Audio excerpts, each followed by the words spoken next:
In these dark days of myth and monsters, there are those who rise above the fear and shadows to pursue that which inflames their spirit. Glory. These breakers stop at nothing in their goal to capture the monsters that roam this land. But the monsters have started to learn, to adapt. The beasts are altering the rules of the hunt.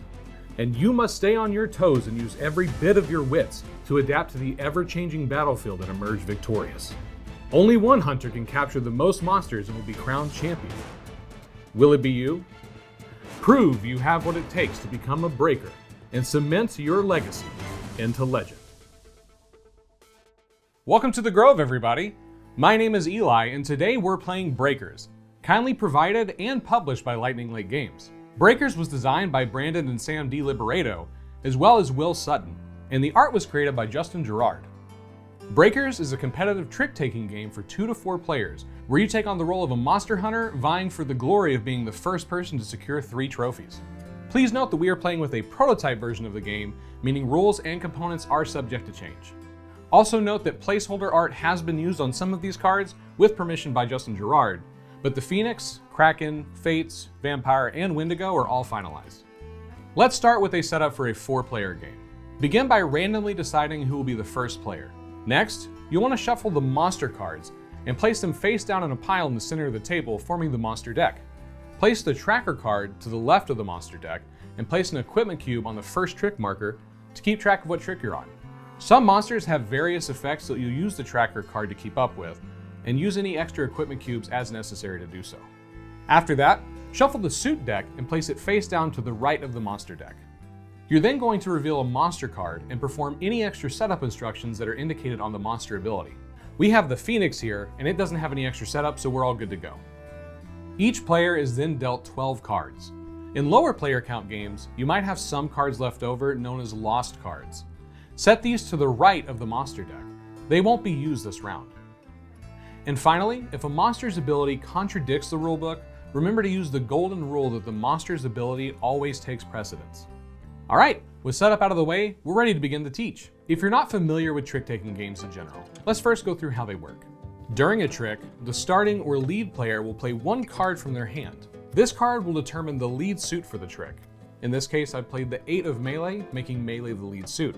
Each player in clockwise order will then play 1 card matching the lead suit if able. This is known as following the lead. And if a player does not have a card matching the lead suit in their hand, they can either trash a card by playing one that's offsuit, or trump the lead card by playing one that's a trump suit. And we'll talk about both of those in more detail here in a bit. Only the lead and trump suits matter for determining who wins a trick, with the highest number played winning. The winner of the trick then gathers the cards played in front of them face down and becomes the new lead player going into the next trick. This will continue until all 10 tricks have been played, at which point the round ends. The game continues until one player has won 3 monster trophies, basically 3 rounds, at which point they immediately win the game. Now let's talk about those trump suits for a second. In Breakers, each of the monsters that the hunters face determines the trump suit for the round, and the trump suit can be identified by the icon in the middle of the monster card. Each monster comes with a different trump suit, and some even change their suit mid-round. Playing a card of the trump suit means that if any value of that card is played, it will win the trick, trumping the lead suit. If multiple people play the trump suit, the highest value card wins. Let's take a look at how that might play out. As the lead player, I decide to place down the 12 of traps, the highest card number. The other 3 players must now play a card of the trap suit as long as one is available in their hand. Let's say they place the 4, 7, and 9 of traps. Being that I have the highest card number, I would win the trick and be the lead player for the next one. Now let's say that instead of the 9 of traps, the last player played a measly 2 of range, except range is this round's trump suit. Despite the fact that I have played the 12 of traps, the 2 of range takes priority and wins the trick. And finally, let's say someone else played the 5 of range. When multiple trump suits are played, the highest card number wins. So the 5 of range will beat out both the 2 of range as well as my 12 of traps. Now that we've talked about trick-taking games as a whole and gone through the round, let's talk about what makes Breakers unique.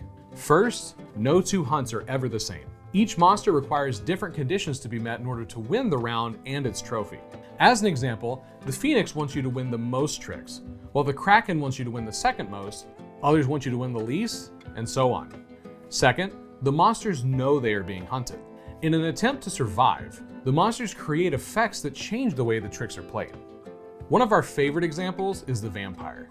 When the vampire is being hunted, you'll add a cube to the tracker to indicate whether it's the day or the night cycle, and only tricks won during the day count towards the win condition. Players can then change the time from day to night by either playing an 8 or changing a card's value to an 8, either through monster effects or equipment, which we'll talk about shortly. Each monster's effect is unique, so it's important to stay on your toes. Finally, you are monster hunters. You know the importance of entering the battle equipped and prepared. Throughout the game, players will be able to gear up and use both the equipment and trophies they've won to sway the tide of battle. In game terms, this means that players will have ways to augment the cards played, and we'll talk more about how that works shortly. The final value of each player's card is what will determine who wins the trick. And now that you understand the basics, let's review how a full round plays out. You'll start each round by revealing a new monster, after which each player will be dealt 12 cards. Since each monster effect is unique, be sure to read it to everyone before dealing so that you're all on the same page. And be sure to resolve any monster abilities that could impact setup. During the first round, players will simply play out 10 tricks, focusing on the scoring condition and resolving any of the abilities listed on the card. After a round is completed, the person who fulfilled the scoring condition takes their trophy, the monster they have bested. Each monster has a unique trophy ability located at the bottom of their card with the trophy icon, and any player who is unsuccessful in defeating that monster will re-gear and start the next round with one piece of equipment. From round 2 onward, we will focus on the action phase, which occurs after all cards are revealed. During the action phase and going in turn order, players will have the option to use any of their trophy abilities, as well as any equipment they have. Before we go any further, just know that the numbers printed on cards is known as the card's number, simple enough. But when a monster or an equipment is used to modify this number, it's known as its value. For example, placing an equipment on a card increases its value by 1. So this 6 of Melee's value would become a 7. Cards may only have one equipment placed on them at a time, but players can use as much equipment as they want during the action phase. Once equipment is used, it will go back to the supply at the end of the trick. Monster trophies work a bit differently than equipment. Players may only use one of their trophy abilities per round. If you have multiple, using one will exhaust all of your trophies. For instance, let's say I have the Phoenix and the Kraken trophy. If I decide to use the Phoenix's trophy ability to change the outcome of this trick, I then would turn over both of my trophies and be unable to use them for the rest of the round. Finally, equipment and trophy abilities can be used together to create some pretty powerful combinations, and you can use them on any other player's cards, so don't be afraid to make some deals with your fellow breakers. With all these value-changing effects, what happens if there's a tie? With equipment and trophies, it's possible for multiple players to have the same card value at the end of a trick. In Breakers, there are 2 primary ways to determine who wins a tie. First, ties are broken in favor of the last action to reach the win condition. And this goes for individual tricks as well as the round overall. Let's say, for example, that we were playing with the Phoenix and I had won 2 tricks and this player had won 3. I play the 6 of magic and they play the 7 of magic. In the action phase, I place an equipment on my card, turning its value to 7. Since I was the last person to reach the highest value on a card, the tie is broken in my favor, at which point I win the trick. If this also caused me to tie for the victory condition, I'd take the Breakers card, which is the primary tiebreaker for the end of the round. Very rarely, certain game effects can make it where the primary tiebreaker can't resolve. If this happens, you'll use the secondary tiebreaker, which is decided by whoever has the lowest sum of cards left in their hand at the end of the round. Finally, if there's a tie and no players have cards left in their hand at the end of the round, no one wins and the monster escapes from the hunting party.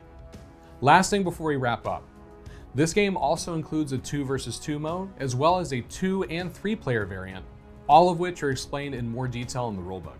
And with that, you know all you need to play Breakers. Don your armor and venture forth, keep your wits about you, and may the best hunter win.